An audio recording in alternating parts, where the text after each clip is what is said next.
Welcome to Football with Cheese. In today's video, we're going to do off-ball linebacker. I'll save cornerback for last. The more work I did on linebacker, the more I think it's the weakest position in the draft, even worse than safety. It's just bad. There might be two legit starters to come out of this class. Probably more, but only two surefire starters. Let's just say that. At the end, I'm going to go over a few rumors as well, because it's going to be a short video, what I'm hearing, whether I believe it or not, because we got 3 days to go. So I got to have my notes over here. It's very early in the morning. I haven't had my coffee yet. Just trying to get all this done. So bear with me. But make sure you are subscribed if you have not, and hit the bell for notifications. You never know when I can make a video. Okay. Off-ball linebacker is probably the weakest position. I thought it was safety.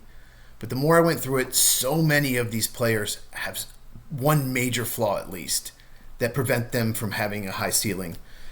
And this looks like a good special teams draft. A lot of these guys are probably just going to be a backup and special teamer. Let's get right to it. Jihad Campbell, this is easy. He's a freak athlete, 98th percentile. He's a great blitzer. He's very good in coverage. He needs to get stronger to take on blocks better. But some people were saying that he could fall, like late first round, maybe even in the second. I just don't buy it. I had him going top 15 in my mock because the position is just so weak. And there are teams that really need linebacker help.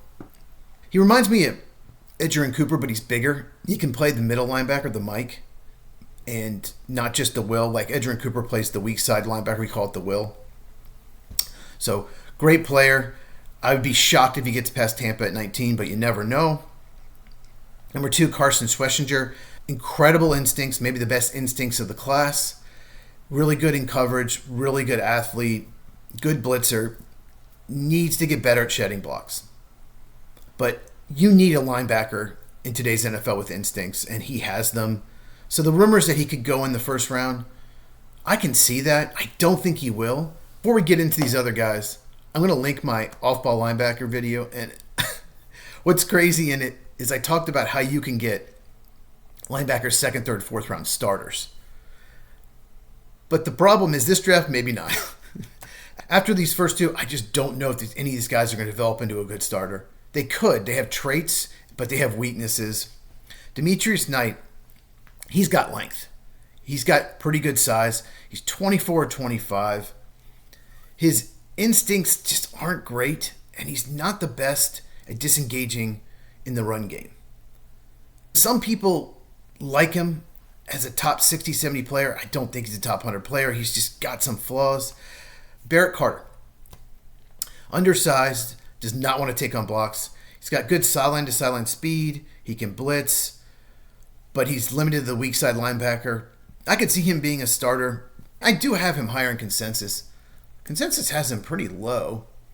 I was kind of surprised if it would have pulled up. It doesn't want to pull up. But I don't know why it won't pull up. That website is probably just has a lot of traffic. He's got good length, 6'1", 232, good athlete, but probably limited to weak side linebacker.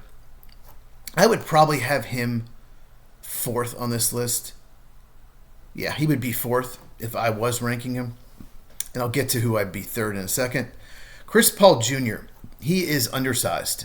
He is 6', 222, and he has terribly short arms. So he could struggle in the run game. But he's got good instincts, so maybe he can develop in a starter, but only 222 pounds. Typically, you want at least 230 pounds to play linebacker. Smile Mondin Jr. from Georgia. I would probably have him 3rd on the list because of his upside. He's 6'2", 224, so small size. Length is okay. He's really good in coverage. Unbelievable range. Gets lost in the box. Not a good run defender, but such an amazing athlete. He's pretty raw, so he could develop into a really good weak side linebacker. Danny Stutzman, Oklahoma. There's a lot to like. He's got speed. He's got instincts. Very good run defender. Good blitzer. Lost in coverage. Bad in man coverage. Doesn't have the change of direction to play zone coverage. 30 years ago, he would have been a first-round pick. Definitely top 50 pick. Middle linebacker. But he just does not have the coverage ability to be an every-down player in the NFL, in my opinion. All of these guys, at worst, can be really good special teamers. But I want to wait till the 5th, 6th, 7th round and draft my special teamers. First 4 rounds, I want guys that are starters or project to be a starter down the road. Jeffrey Bossa, Oregon. Thing with Oregon is not every defensive player is going to be a hit. They have so many good defensive players in this draft. Bossa, pretty good instincts, good athlete, struggles to disengage from blocks, needs to get stronger. So probably a mid-round pick, 4th or 5th round. And then I want to mention Jack Kaiser, Notre Dame. Instincts, effort, great tackler. At worst, he's going to be the best special teams player on your team. So 5th round, I want to draft a guy like this. But he's undersized and he has athletic limitations. Really loved his play in the playoff for Notre Dame. But I wanted to mention here, there are other guys. I just don't have time to go through them all. But this is a very good special teams linebacker draft. Only 2 surefire. They're going to start from day 1. So let's go over some rumors. Amarian Hampton, running back, North Carolina. I have him 3rd on my running back rankings. Most people have him 2nd. Worry about his inconsistent instincts, but he's so athletic, unbelievable contact balance, will run people over. I'm hearing he's going 1st round, for sure. Most people think he's going Denver at 20. I'm not sold on that. There are so many running backs that are good at catching the ball, and that's what Sean Payton likes. But you can find those on day 2. So maybe he does go 1st round. I wonder if there's a surprise team that just falls in love with Hampton. Maybe Pittsburgh Steelers. Maybe Cowboys at 12. Maybe in a trade down. Who knows? Michael Williams, edge rusher, Georgia. I believe that he won't get past 15 Atlanta. I'm starting to believe it. The dude has so much upside. Length, already a great run defender. He could go as high as 9 to the Saints. Raiders. Likely to draft Ashton Jeanty if he's there. Watch out for Jacksonville. You never know. But they've got to improve their guard play, and they said they're happy with their guards. They have some depth there, but they're average to below average players. So if you're going to draft Jeanty, you've got to improve guard. Jackson Powers Johnson played guard for them very well last year, but he moves over to center. You could upgrade both left guard and right guard. I've said this in multiple videos about the Raiders. You've got to upgrade guard. So we'll see. Draft Jeanty in the 1st round and use your 2nd or 3rd round pick on a guard. Maybe a Wyatt Milam. Another rumor. Olufemi Oladejo. I mentioned him in my edge rusher video. I said I liked him higher than most. He has a lot of upside. He interviewed well, high character. I'm seeing that he is going somewhere in the top 50, early 2nd round. A lot of teams love him there. So he could be the 7th, 8th edge rusher off the board. Might be a little aggressive because he hasn't hit that pass rush ceiling, but I understand. And let's see what else. Okay, so the rumor is the Steelers have a 1st round grade on Shadur Sanders. I'm not buying that. I think the Steelers want someone to move ahead of him and take him. That's what I think. Then their fans won't be upset if they don't take him. I don't think they're taking him at 21. I'm just not buying it. Whether they sign Aaron Rodgers or not, I don't have a 1st round grade on him.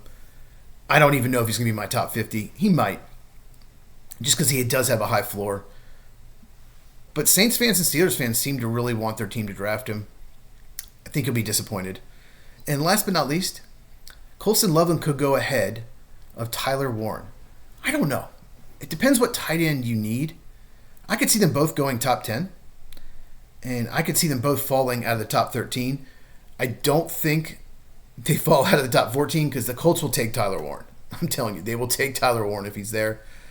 I like Warren better because he's an inline tight end. They're harder to find. He's a good blocker.